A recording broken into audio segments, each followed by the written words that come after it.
I took a little bit of a break because I got sick with like coughing and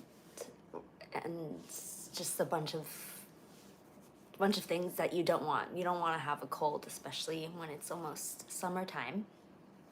But I have exciting news. You guys can join um, the memberships for YouTube, and you can click either in the link in the description, and there's just a ton of perks that you can have access to. So please check it out.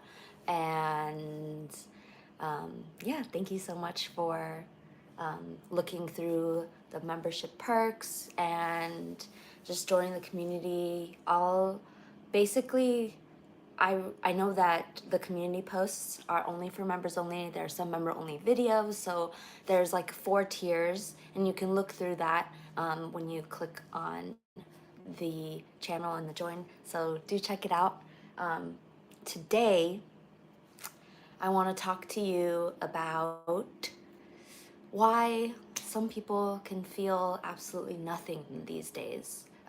It is Mental Health Awareness May, and so the reason why I wanted to talk about this is because it's May and a lot of people are going through stuff. I think Mercury just ended, so I figured it's a good time to chat about this.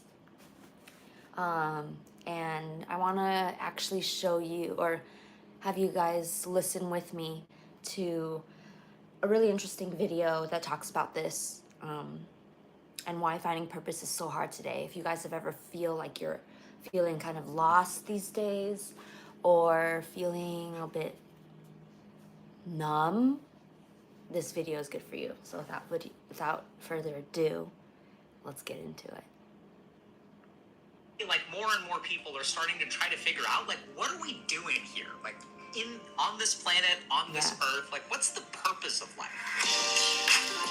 We're trying to figure out what we're doing here on this earth. What is the purpose? How do you find purpose in our current world, right? Also, welcome. Say hi in the chat. I missed you guys. I had a bit of a cold. I'm still coughing, but I figured it's best to just rest. And hi, Crossrider. So if you can, please support the super chat, because that really helps support the channel. I really do hope to be getting some better equipment, and so all of the member super chats, subscriptions, that goes towards better equipment, better streams, and just lots of good stuff.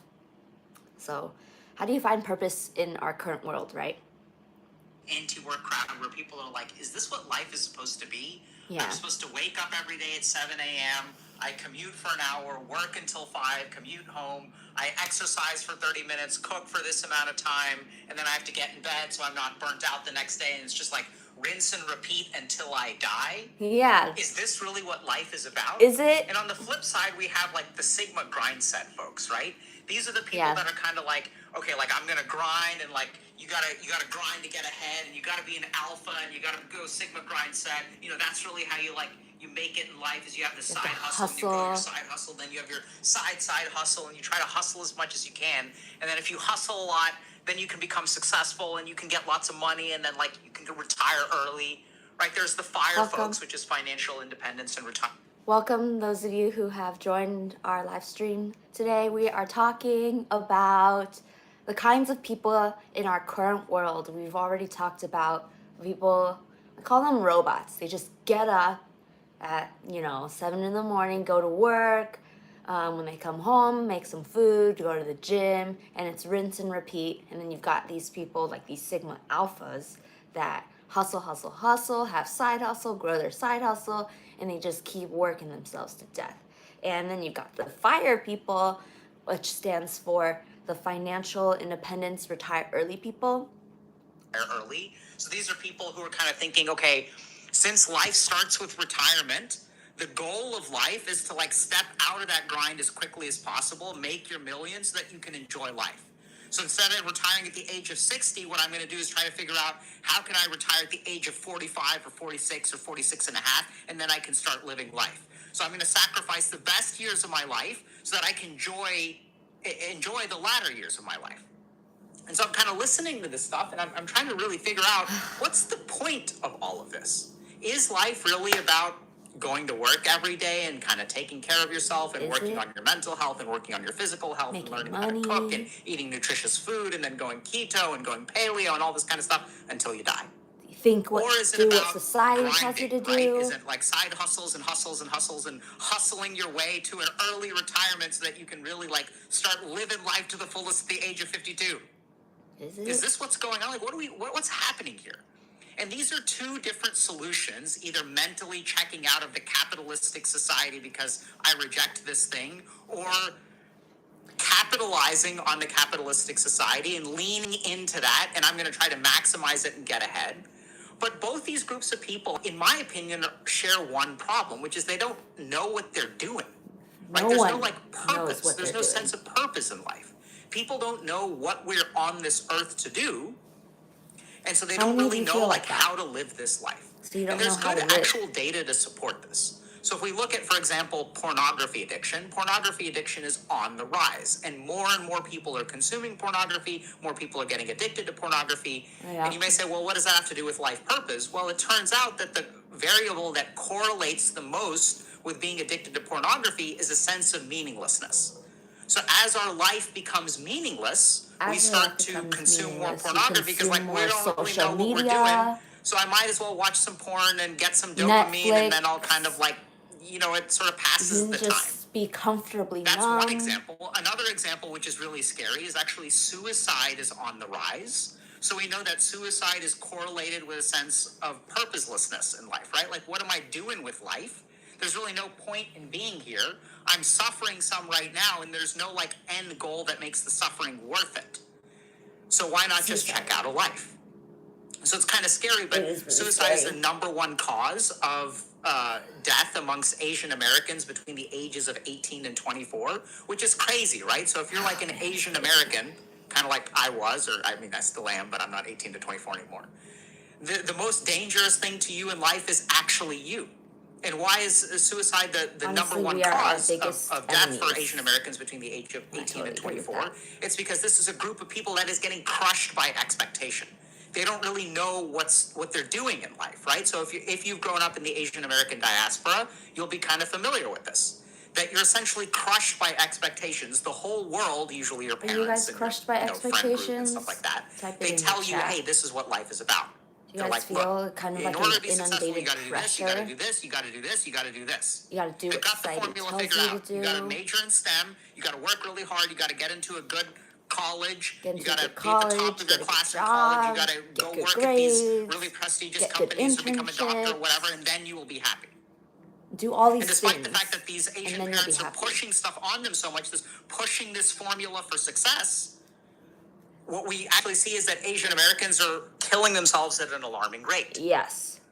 And I will say that I was this. I was the kind, I was always like a type A, super high achiever, did the best in school, graduated with honors in high school, graduated with honors in college. I did all those things. I got the highest paying job that you could get in college. I did all the internships, and then I went to the job, and then I was like, wait, is this life? Like, what? Like, I did all of this work just to get here, and then the people I'm around are just such low vibrational people, either living to work for the paycheck, they don't do anything fun on the weekends, they're just trying to pay off their mortgage, like they do all this stuff. And I didn't want to fall victim to that. So after a couple years, I quit my job and realized I'm never working another corporate job again. Went into the education sector, and then went into the tech sector. But it is true what this therapist is saying is that I think at some point in our lives, and you can tell me if I'm wrong or if it's not relatable to you, but at some point in our lives, we all feel like there's some sense of meaninglessness or we start to question our purpose. And if you're doing that, you are on the right track. That is a good thing. I really encourage and challenge you to question everything, all your ideals, all your morals, to question everything that society has taught you. And so our society has lost sight of what purpose is. Like, we don't really know, like, what we're doing here. And so since we don't know what we're doing here, we have these, like, Sigma grind set kind of people that are like, I'm going to do all my grinding up front. But is that really the point of life? No one knows what we're doing here. No one. And why is that? Not even I. So the first thing that we have to understand is that a sense of purpose can't be given to you, right? It has to come from within. And if it could be given to you, then all the Asian American kids would be doing great because their parents are clearly giving them a sense of purpose. They're handing it to them on a silver platter. They're shoving it down their throat. They're saying, this is what you should do. This is what you should do. This is what you should do. But that doesn't do work. all Fundamentally, those things, it doesn't like work, A and B and right? C to get you to Z. And so then the question is, okay, like, so if it comes from within, like, what do we mean by that, right? So if a sense of purpose comes from within, like, look within yourself. Are we talking kind of like Oprah book club, like, oh, you gotta, like, look within yourself and, like, love yourself. You gotta, like, look so far within yourself and see, not really. Find your purpose. It's not really like that. Is that kind of what we're talking about? Well, sort of. That's not. But I think it's way kind more of. Yes and no. Scientific and way more, like, simple than that. It's not some weird, deep spiritual journey. We'll talk a little bit about that. Yes, it's like part but spirituality, it's like literally loving our sense yourself. of purpose comes from within. If our sense of purpose comes from within, then why is it that more and more people are losing sight of that? Well, what's changed in the last 20 years? Let's take a look at it. Let's look. So what's changed in the last 20 years is essentially an acceleration of technology. And what does technology actually do? So if we kind of think about it, what's so much happening social in our media society nowadays? Right now? The most fundamental major change that has happened in our society is that we have externalized our attention. So I don't know if you're like me, but this is something that I absolutely used to do. So when I was in med school, at the I click needed of our to fingertips optimize with things, our right? cell So I had phones. audiobooks, I had like audio lectures, Audiobooks, podcasts, on my YouTube, my Netflix, MP3 player, right? Because back then I had an MP3 player. computers. Back in the day, 12 years ago. And We so what look I would so do is much I'd for wake the up in the morning and I'd turn on some external, like, kind of outside audio book world or something like that, right? to Like fulfill podcast our or something. needs. And then I'd be like cooking and listening to something. Then I'd walk to the train and I'm listening to something. And then I get on the train and I'm like reading something, or maybe I'm on my Kindle or something like that. Then I'm at class and I'm paying attention there. And so every moment of my day, my attention is externalized. I'm listening to a podcast. I'm Even on at work, social our media, attention is I'm externalized. playing a video game. I'm watching something. Even when I'm on the toilet, like, the scariest thing in the world is going to the toilet without your phone, right? Because, like, oh my God, what are we going to do then? So if we really look at it fundamentally, what is the change in technology? We're what glued changes to technology everything wrought in outside. our brains and on society? Like our thoughts it are has elsewhere. externalized our attention. So 100 years ago, we used to be like more attentional to our internal stimuli. And what's really interesting is there's some places where even technology has not figured out how to break into. So a great example of this is shower thoughts, right? The shower is the one place because if things get wet, then we can't take our technology in there, where we have these really profound thoughts. We think so much in the shower and we start to make all these like amazing realizations in the shower. And why is that? Is there something biochemical or physiological about the heat and the water? Or maybe you take cold showers. You know, that No, sort of you just triggers can't all take these your profound phone thoughts. unless No, you have it's like this is the a only time that waterproof we're able to Bluetooth be with speaker ourselves. This is the in your only shower. time of the day that we're actually able to pay attention to ourselves. And It's so so since true. we've lost touch with our inner voice, we don't really know what we think, we've struggled to find purpose. And how does that work? So now you've got to So let me give question you your an example. thoughts. So Take a let's look say within. I'm trying to That's figure out why what I your want sense to of purpose eat. comes from within. And I'm trying to figure out what kind of food Still- I like. Like, what kind of still food do listen. I want to eat in this world? But imagine for a moment that my tongue was completely numb and I couldn't taste anything, or my nose was clogged, because 70% of taste actually comes from your olfactory nerves. But whatever, all that stuff is numb. I got some COVID, got Say some hi in the chat. olfactory problems. And I Right, just can't taste activated And memberships so and then how do perks. you imagine I'm So going to please try do to check figure those out out. what food I like? So what I end up doing, if my internal senses are numb, I'm going to look at someone else. I'm going to see someone else. I see, oh wow, they're eating a hamburger. That looks great. I'm going to eat And that. then Look at you're that. They're gonna want a enjoying their hamburger. hamburger. They're taking these big bites. It's so juicy. It looks amazing. You see someone else And then with I said, something, okay, I'm going to eat a hamburger. and then now you so want I take that the first bite same of the thing. hamburger. I don't taste anything. I finish the hamburger. I'm like, you know what? That doesn't really work for me. So I'm going to look at someone else. I see, oh, wow, that person's got some ice cream. Look at And that. then They're when like you see licking the someone ice with an cream. ice cream, now It you looks want some really ice cream. awesome. It's so So colorful. all It's of our got thoughts sprinkles and on all of our top. attention That are looks externalized. totally We lit. see Let me what do that. other people have. And then I We try the want ice cream, it. but I'm numb. So I can't And you're taste anything. comfortably numb And to so everything. what ends up happening, I go through life looking at what other people makes other people happy, and then I try to duplicate it, hoping that I It makes myself you become happy. happy. Not happy. I'll enjoy the food, right? This is what happens. I will say that what also happens is that a lot of people see what other people are doing either in their career or in their job. They see what they're doing, they try to duplicate it, mimic it, say, if I go work as a lawyer, I'm gonna be happy because I see this guy's got a fancy car and I think a fancy car is gonna make me happy. It's not. You know, even I live in this really nice luxury apartment, like, does it make me happy? Like, absolutely, like, I'm very grateful, but it's not the core of what makes me happy. To me, it's connection with people, with you guys, it's bonding time, it's quality time, it's the things that money can't buy. Like, because I have all the big things, right? I mean, who has an outdoor bathtub, right? But like, is this my purpose? Like, no, absolutely not. We have to find that from within. We have to internalize our thoughts, start to question what we see on the outside, and ask ourselves, well, if I have that, is that what's going to make me happy? In fact, I want to show you guys something. We're going to take a pause here, which is not what we typically do on my live streams, but I'm gonna take a pause because I actually recently saw this, and it comes from Tony Robbins, but it is really nice to listen to. Hold on, let me see if I can find it, because I saved it. I believe I saved it. Let's see here. There we go. So I want you guys to listen to this. It's super important, and it's basically here. Impactful activation. It's probably been one of the most impactful questions in my life. In life, Tony Robbins ask says, yourselves the this. quality of your questions determine the quality of your life. And so you have to ask bigger, rich. The quality of your questions determine the quality of your life. So you've got to ask bigger, richer, more expensive, more expansive questions of yourself, of the people around you, so that you can know what your next best move should be. And so the question asked is, who are you uninterrupted?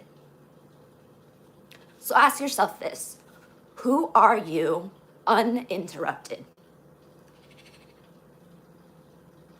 And if you really think about it at first, like, okay, yeah, sure, what, I don't really know what that question means. But if you really think about it and look deep within yourself, you can go, whoa. What would I do with my life if I had nothing blocking me? No limited self-beliefs, no negative self-talk, nothing blocking me. If I could literally get that money tomorrow, today, not even tomorrow, just today, and if I could literally achieve all my dreams, what would life look like? Right? And so I've heard this question before. In fact, not in my earlier years, but in my later years, once I because I grew up with a toxic family. And so once I broke out of that, worked through my traumas, do all the deep work, the shadow work, the inner child healing work, you start to really notice things. Like your eye, like it's like your third eye chakra just finally opens up, right? And you start to, and I'm blending spirituality with science and with all the, and with practicality things. And I've worked with some of the biggest companies in the world, right? Like I've worked with Citigroup before, I've worked with Caltech before, I've worked with so many companies. And these are some of the biggest companies in the world, right? But I had never heard that question before in those companies. Because these companies, I believe the saying is, these companies pay you so that you can give up your dreams. They pay you a salary or a wage so that you can feel comfortably numb enough that you forget about your dreams. But moreover, I sometimes sometimes, well, when I first heard the question, I couldn't answer it. But my friend asked me this question, and it was, gosh, maybe 5, 6 years ago, asked me this question. I could not answer it at the time, but now I can. I won't share with you, but I do want you to ask the question for yourself, because this is like a future authoring kind of exercise that I encourage you to do. In fact, Jordan Peterson talks about this, where he actually has a self-authoring program. You can talk about your past, your present, and your future. And in your future authoring journal, you can really start to write down, imagine what life would be like if nothing blocked you, right? And so you just write it down, look at that question. You can even look at it for like a full week, even if you don't have the answers right now. But I encourage you, challenge you to write that question down. What would you do with your life if your life was uninterrupted? Like, or who are you in uninterrupted? So you can write it down. Who am I uninterrupted?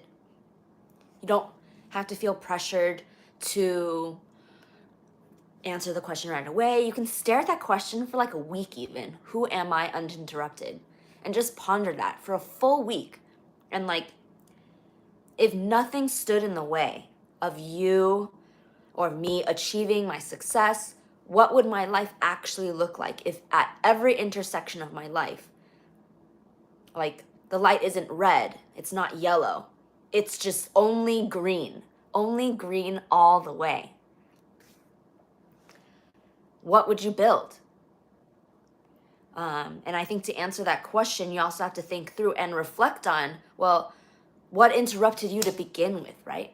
Like, was it society? Was it your parents? Was it your friends back in grade school, in primary school, in secondary school? Like, you probably learned this really early on in life. Those are the things that interrupted you anytime you felt neglected from your friends, from your family, from your loved ones, and this really can stem to childhood, but you can really think about that. How do you carry that into your life now? And how do you carry, and if the light was only green, how would you carry that into pitch meetings, to board meetings, to lunch meetings, to coffee with your friends and family, right? And so I think these conversations, these team meetings that you can have, that interruption, I think that's a whole lot of where imposter syndrome comes into play. You know, there's something or someone that said something to you and that makes you doubt yourself, right? It makes you doubt yourself every time you're ready to be audacious and step into new levels with your name on it. It's like for me, that question has been such a powerful question for the past 5 years. It's probably one of the most impactful questions in my life. And Tony Robbins says, you know, the quality of your questions determines the quality of your life. So you do have to ask yourself that question, right? So, yeah. Again, I want to remind you that for those just joining the live stream, I have just activated the memberships and perks, so you can get all the perks, member-only videos. You can interact with me in the chat. You can also interact in the chat by activating a super chat, and all the donations that you make through super chat support this stream. Honestly, it helps me to get better equipment in the future, helps to make better streams, create more rich content. And so please do show some support if you do have the ability to. Obviously, it's pay what you can. And obviously you don't have to. We're just here for a community. Like, I'm here for community. So if you don't have $1, you know, I'm not gonna not talk to you. But if you have $1, thank you. That really goes towards supporting my stream, because I do want to get a better mic. I do want to get a laptop, a gaming computer, and do much better streams in the future. Right now we're kind of just doing these talks because it's Mental Health Awareness Month in May. And so, yeah. And if we look at little... Oh, by the way, Super Chat also helps because you will be prioritized in the chats. So Super Chat does get you priority. There's like so many other perks for like interacting with Super Chat, for being a member. I read those comments first. So, yeah. There's like neuroscience evidence of this, that if you look at what technology usage does, it doesn't matter if it's social media, video games, whatever, it numbs our emotional circuitry. It literally shuts down our ability to like be in touch with ourselves. So we know that playing a video game for even a brief period of time will suppress our amygdala and our limbic system, the emotional circuits of our brain. We will like literally suppress those internal signals, which is exactly why we use the internet. So when I'm feeling bad about myself and I have too much work to do and I'm feeling overwhelmed, what am I going to do to fix that? I'm going to go look at cat videos. Because the second I open up a cat video, I suppress all of my internal signals. And this is precisely what's going on. We're going through life trying to figure out what we want to do. We're looking outside of ourselves for possible answers. We see this person is enjoying a burger. We see that person is enjoying ice cream. But the whole time we are actively numbing our tongue and our olfactory senses. So none of it seems to work. And when none of it seems to work, this is how we end up with people developing the Sigma grind set. Think about this for a second, okay? People who are... And so tomorrow we'll actually talk about how we can actually process our emotions and actually move on with our life. Do the things that actually work, not just numb ourselves. I'll talk about the region beta paradox tomorrow. And so we'll get into that. We'll get into not feeling our feelings, looking at cat memes, doing all the stuff that doesn't actually work will not serve you. Doing the Sigma grind set and want to retire early, what are they actually saying? They don't even know what they're going to do after they retire. They don't even know that they're going to enjoy retirement. But like, think about that, right? Because you haven't retired. You don't know what it's like to be retired for 5 years. You think it's going to be great because you imagine all of these freedoms and stuff, but you don't actually know how that's going to work. I worked with a ton of people who've actually retired, and then what do after 2 or 3 years? They get bored and they come out of retirement. So we end up going through life looking at what appears to make other people happy and then chasing after that, all the while numbing ourselves. And this is where we're particularly vulnerable, because if we look at things like social media and influencers, they play completely into that, right? So how do you become a successful influencer? How do you become successful on social media? You live the good life. You demonstrate to other people that I'm going to be in shape and look at me and I'm doing all this stuff and like I'm ripped and like I'm going to like have lots of fun with my friends and we're going to go to the beach and we're going to do this and we're going to do this, and like everyone's laughing and everyone's like, yeah, like, oh my God, they're living the high life. And then you're sitting at home, you're watching that, you're like, I want that too. Those people are happy. Social media completely amplifies this sort of idea that I can look at other people and they are showing me the recipe for happiness. They are showing me how to find purpose. But it doesn't work because we try to monkey see, monkey do. We try to replicate what we see, but it doesn't seem to work for us. Why? Because we're numb. So the next question becomes, how do we unnumb ourselves? And once we're able to do that, life will change drastically, right? So if you can start to taste again, it can become really, really easy to figure out what you enjoy eating. All you need to do is be able to taste. Be mindful so how do we actually go of your about olfactory doing that? senses. So this is where we've got to talk for a second about boredom, okay? So the first thing to understand is like, what's the purpose of boredom? So if we think about it, when we start to feel bored, what is our antidote to boredom? Our antidote to boredom is usually some kind of external stimulation. Netflix. So what is boredom? Not good. Not good. External kind of forces. Actually, boredom is a stimulation-seeking emotional state. So our mind has figured out, hey, if we're not getting the stimulation that we want, what I'm going to do is make this person feel bored. And once they start to feel bored, we are going to seek some kind of external stimulation, which will then relieve the boredom. Because as long as we're getting stimulated from the outside, we won't feel bored. Furthermore, dopamine. If we're getting stimulated from the outside, what we're going to be doing is suppressing all of our internal signals. So then the question kind of becomes, okay, is that dopamine? All dopamine wants is more dopamine. Reconnecting with my internal signals. And this is where if you want to start listening to your internal voice, what you actually need to do is stop drowning it out from the outside.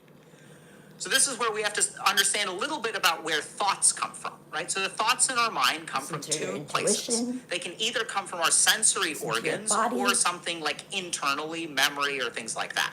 So if you kind of think about, what are you excited about today? Are you excited about seeing a particular movie or playing a particular game or eating a particular food?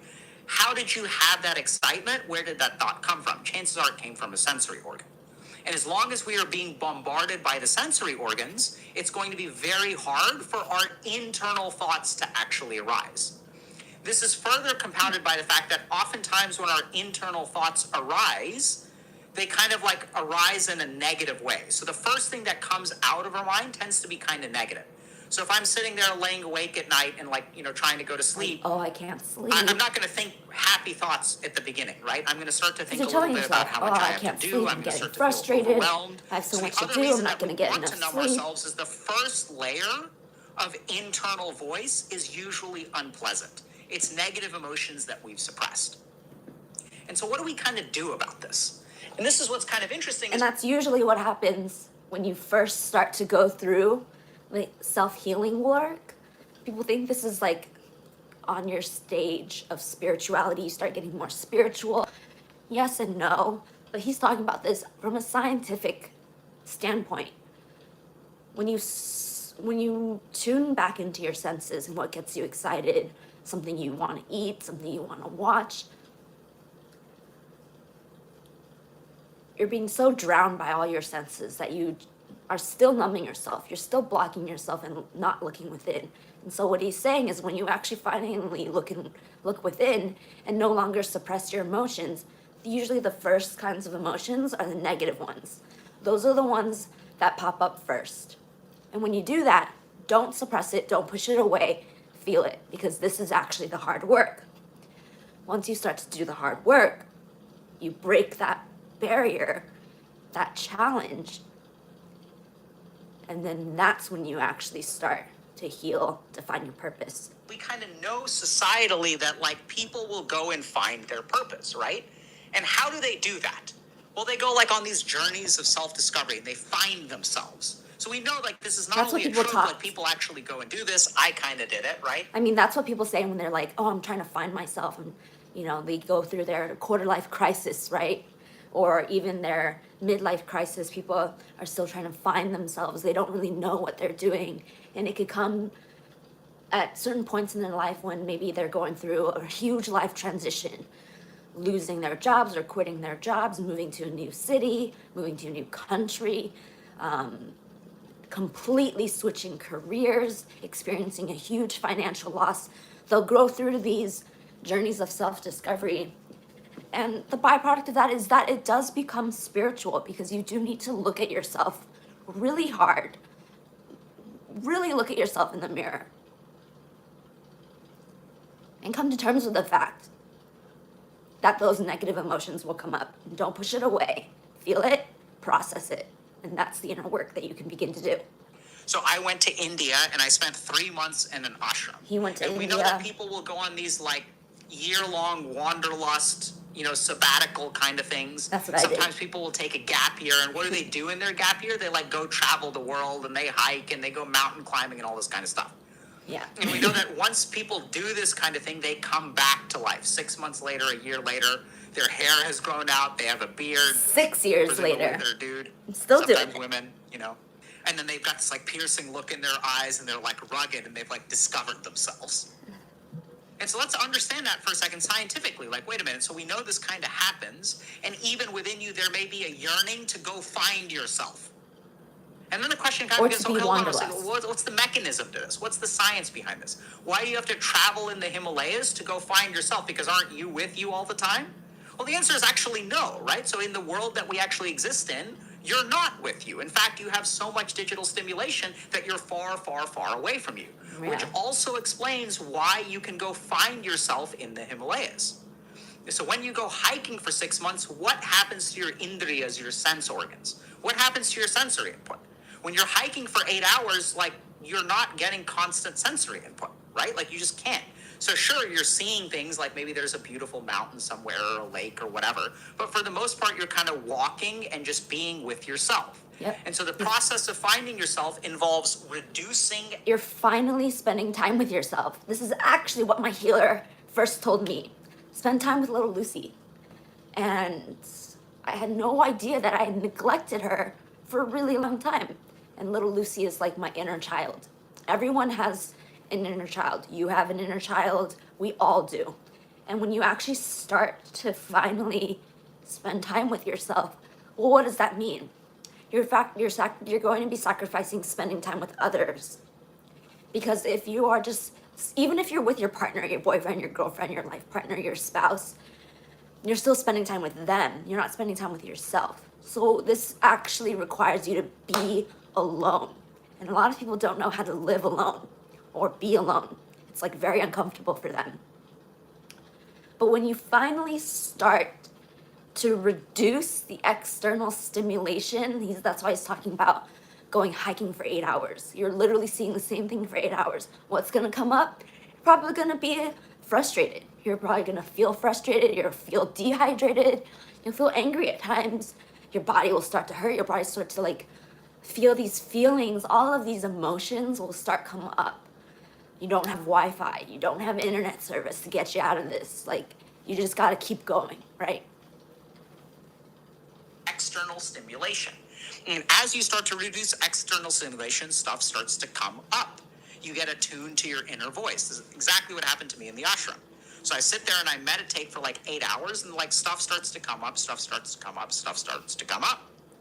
And things will always come up. This is also why people like going on meditation retreats. Because when you go... But people have actually we've all become experts at suppressing our emotions, right? Because we've learned as a child how to cope with these fucked up things that life hits us. Parents neglect us, they abandon us, our fear of rejection. All of these things have forced us to develop coping mechanisms. And so that's why these people go on these meditation retreats that he's saying, these ashrams, these silent meditation retreats, Vipassana experiences. I've never been to any of those, but so many people, I would say so many people who haven't done as much spiritual work and self-discovery work as I have, go to these meditation retreats, they spend thousands of dollars, or go to these Vipassanas, and they don't even identify as spiritual, but there's a reason why they go to it. Even if it's for 3 days, they're looking for something, right? They believe that they can extract some value by going to a Vipassana for 3 days or a week or even 14 days sometimes and meditate for 3 hours, which means you can't talk to anyone. You're eating basically the crappiest vegetarian food. You're sleeping on the ground. You're surrounded by bugs. You're in nature. And so all of these emotions will come up. On a meditation retreat, you are with yourself and you are away from the rest of the world. You've unplugged. And when you unplug from the rest of the world, that's when you hear your inner voice. And so it's kind of interesting because even this trope sort of makes sense, right? So what is the mechanism that's what they're saying, in which going on a self-discovery journey helps you find purpose? Because there's got to be a scientific mechanism, right? It's not just like a literary trope that is glorified. And I'm not talking about spirituality, scientifically. And the mechanism is that we get away from this external stimuli so we can hear our internal voice. Exactly. And so if you're kind of sitting at home and thinking to yourself, well, like, what am I supposed to do? Am I supposed to go understand myself by going on a hiking journey? If you want to go for it, go for it. Sure. You can do like silent meditation just retreats or whatever. But we're going to teach you all just a very stimulation. simple technique today, which is to reach the end of thought. You may say, like, what does that mean? What is the end of thought? So if you close your eyes, you can try what's going to happen is you'll have thoughts, right? Thoughts will arise, thoughts will arise, thoughts will arise. And you'll notice a particular pattern to the thoughts. Most of the thoughts will be related to something external to you.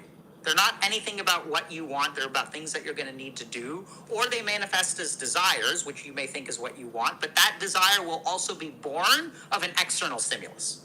It's not something that you care about. You may say, I want to eat this, or I want to play this, or whatever. Then what you're going to notice is there's a period of intense boredom where your mind is struggling for stimulation. And so you'll feel very, very, very, very intensely bored. And remember, what is boredom? Boredom is an attempt by your brain to get that hit of dopamine. This is why it makes boredom so damn uncomfortable. So if we think about the sensations within ourselves that prompt us to action, that force us into action, all of those sensations are uncomfortable. Hunger is uncomfortable. Thirst is uncomfortable.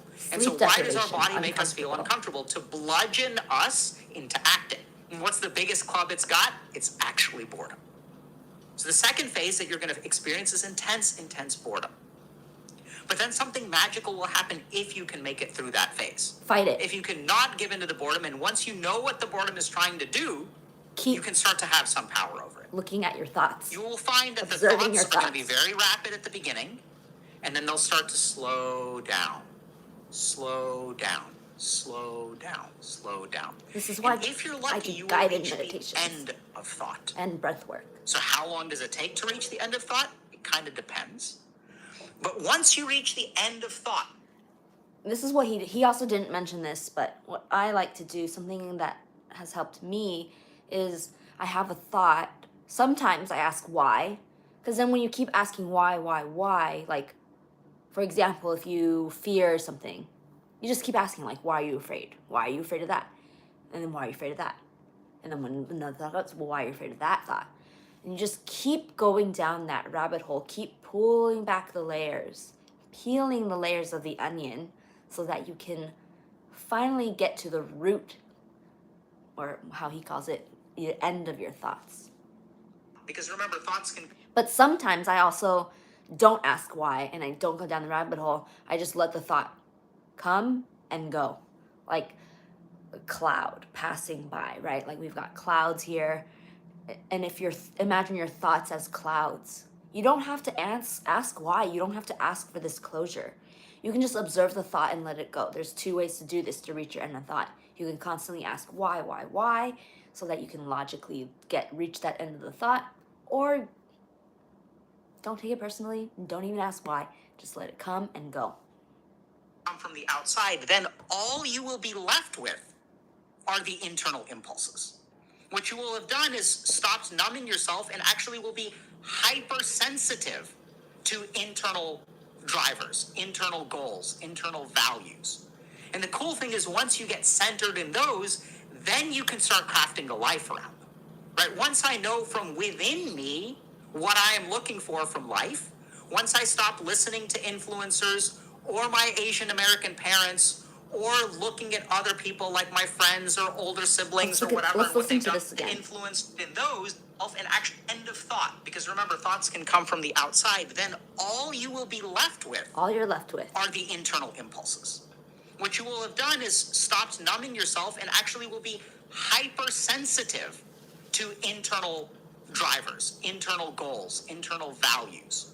And the cool thing is once you get centered in those, then you can start crafting a life around them, right? Once I know from within me what I am looking for from life, once I stop listening to influencers or my Asian American parents or looking at other people like my friends or older siblings or whatever, stop looking what what they've done else, with their life, and instead of trying to duplicate that, I'm listening to my... Yes, stop looking at what everyone else is doing. Stop comparing yourself to other people. Stop looking at social media. Stop listening to what your parents are telling you to do. They're saying, go get a job. Whereas like other people are like, go start a business. Like there is no right or wrong. As long as you look deep within yourself, then you start crafting your own goals, not the goals your parents set for you. Because something that I learned very recently, or not recently, but like within the past year, it's that, okay, so sleep streams will be for members only. So yes, you do have to join that. So I'll take a quick pause. We'll talk about a little bit about membership. So now you can join as a member of this channel. You get exclusive videos, exclusive streams. Sleep streams will be part of the members only. So please do check that out. You get lots of different perks. There's like 4 tiers that you can sign up for, and there's also a way like to essentially the way that I'm gonna run the sleep streams, and I'm digressing just for a bit because we have a little bit of topic, is that people will be able to use super chat, which means you like pay $1 or $5 or $10 or however much you want to pay. I think minimum is like $1. So you like pay and you can control my Siri during sleep stream. I was like inspired to do this because of I show speed or something, and I thought it was really funny. So we'll get to that. But I can't do that until I get better equipment. So please do support the stream, join as a member, invest in this channel, and invest in Super Chat so that we can get better equipment so that I can do those sleep streams. Because I can't do the sleep streams right now. We've got goals. So yes, without further ado. Then I can start to align a life out of my older siblings or whatever and what they've done with the influencers or my Asian American parents, or looking at other people like my friends or older siblings or whatever and what they've done with their life. And instead of trying to duplicate that, I'm listening to myself. Then I can start to align a life out of my values. And something really magical happens there, which is that once you discover what you want from life, it's not about what is the purpose of life. This is also a misnomer. It's what you want from life. How do you align your life based on your own values? This is kind of wild, but it's my belief that the purpose of life is not in life, it's in you.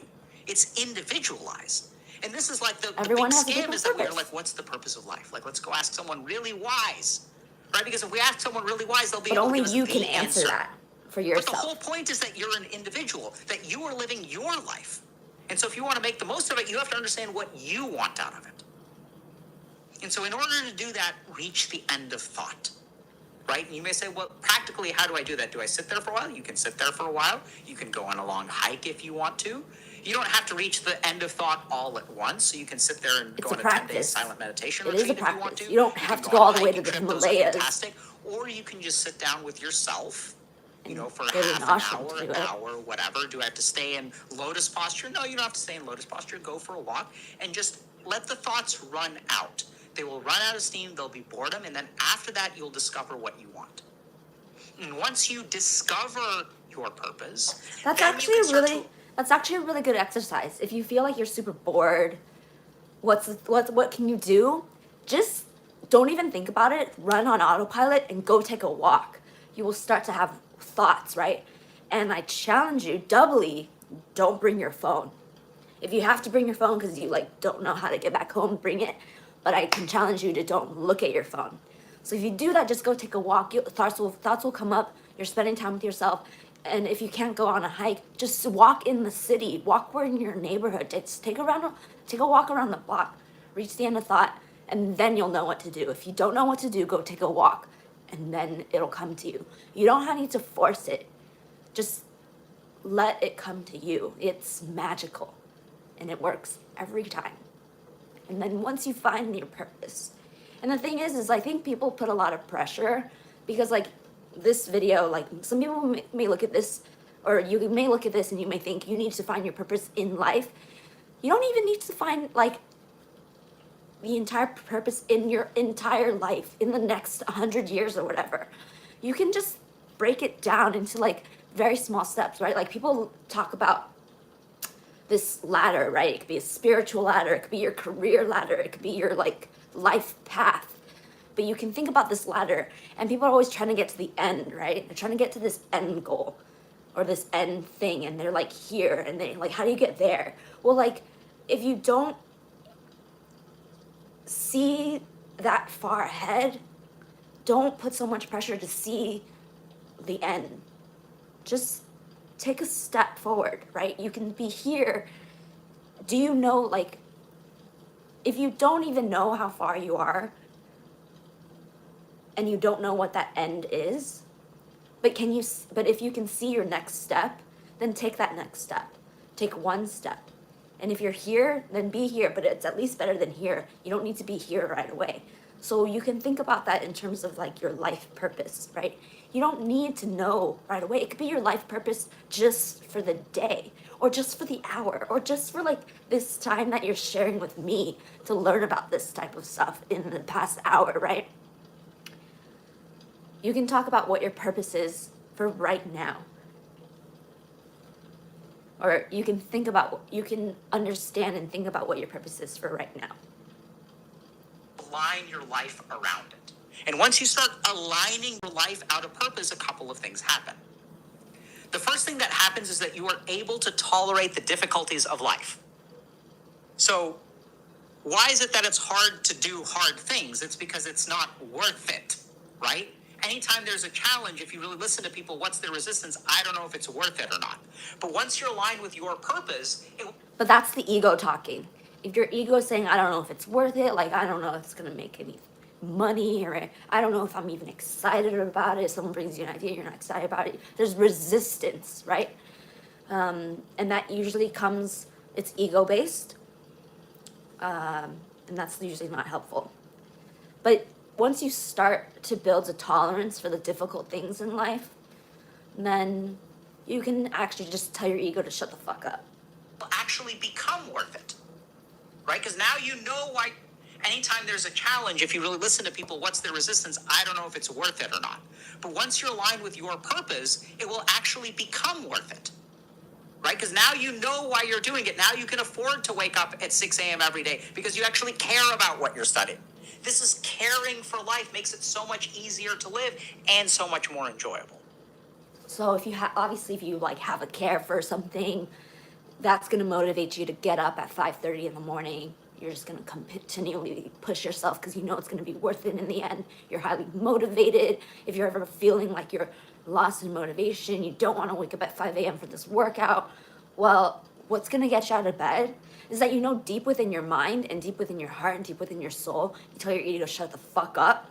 Because your ego is going to say, oh, well, my body is sore, I'm tired, I just want to sleep in because I have work in a few hours. I don't want to wake up and do my workout.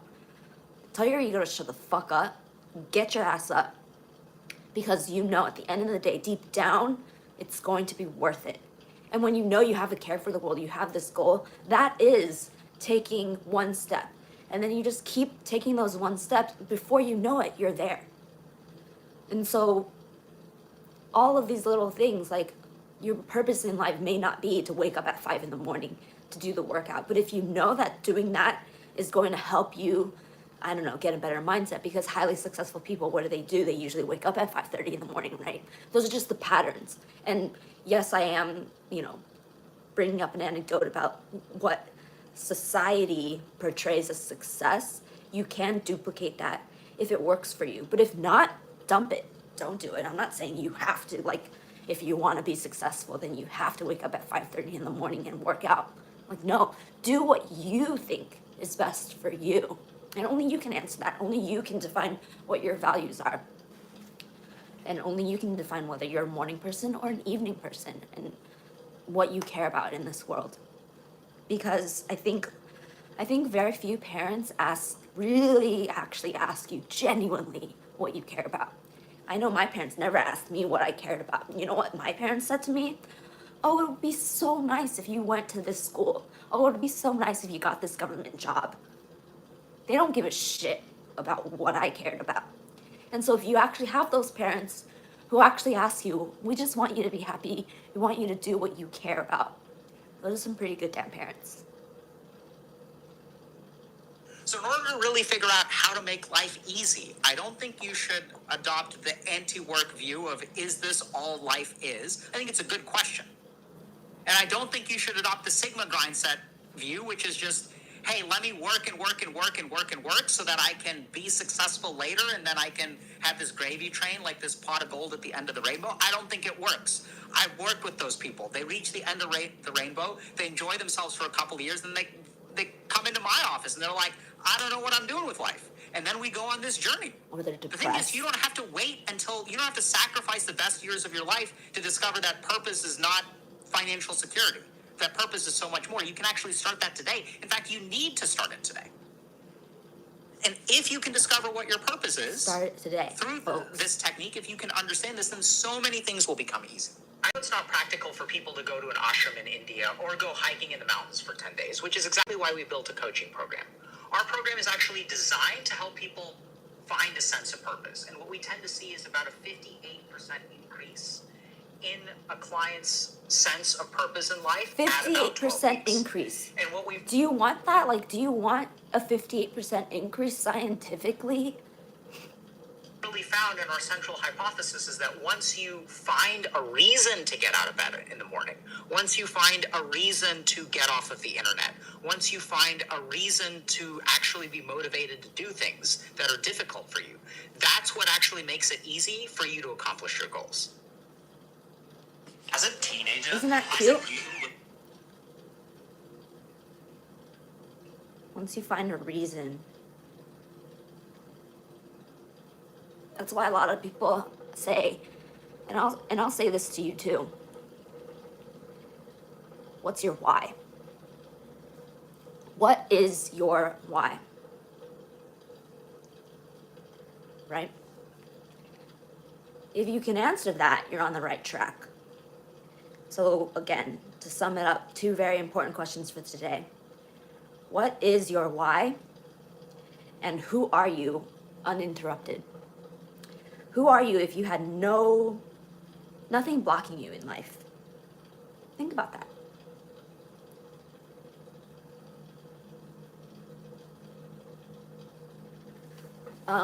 And, 5555. Ooh, that's cool. You know what that means. Okay, so you want to sleep stream, right? Well, you're gonna have to become a YouTube member. And so if you want to become a YouTube member, you've come to the right place. So there's actually first, I forget what I named it. There's like a VIP Lucy Loose squad. There's SP squad, which stands for Straddle Princess squad. There's 4 different tiers that you can join in the membership program. And actually, you get access to these loyalty badges next to your name inside of comments. And you get access to live chats, like priority live chats. So I would read your comments first. You get these priority badges, you get these emojis. You'll get access to all these custom emojis and then more emojis that you can use across YouTube and other comments. And in live chats, you get access to the members only chat. You don't have slow-mo inside of live streams anymore, so you can type as much as you want, many times as you want. You can type as many times as you want. Your name will pop up on the screen. You'll have priority reply to comments. You'll also get exclusive videos for members to help, celebrate these streams and the community that we're building here. And then other tiers, you actually can get this like VIP things, these like extra perks. You can read about that. You can get like friend requests from me on social media. You'll be able to like choose any social media because I'm on Instagram and Twitter and Discord and stuff. And I will like follow you back at the same time. Every month, just like at the start of every month, I will look through one of the community posts that I post that are members only. So my community posts are members only, and you'll just type in your username and I will follow you back on social media of your choosing, or all of them. I'll do a bonus for those of you in this stream and who actually watch this. If you just put all your handles, I will follow you on all of them. I don't even give my Snapchat out, but I will for members only. And so I will grab your name from there, and the second perk, you can appear in my videos, you can collab, I can follow you, and you'll have access to join my games, or you'll be able to be on my Discord like streams. You can just be part of the videos. It's just really nice. So yeah. Thank you guys so much for tuning into this stream. I'm really glad that we were able to do this because I did take some time off. I got very sick. I don't know if I got COVID again. I didn't test positive for COVID, but I did feel like even now, I'm still a little sick. Like my nose is all nasally and there's just buildup, mucosa buildup and stuff. This is something that is Honestly, I think it's lupus related. Like, I just get so sick all the time. But I keep telling myself, and I fully believe this because I'm on my own spiritual journey of self-discovery, that it's actually really good that I'm getting sick, that I'm getting, like, you find when I'm on this stage of ascension, as I am ascending into my own path of transcendence, you know, you start to get acne and breakouts. I start to get sick more often, and all the negativity just like leaves. All the low vibrational people like leave my life. That's when I know like things are looking up, and so I know I'm on the right path.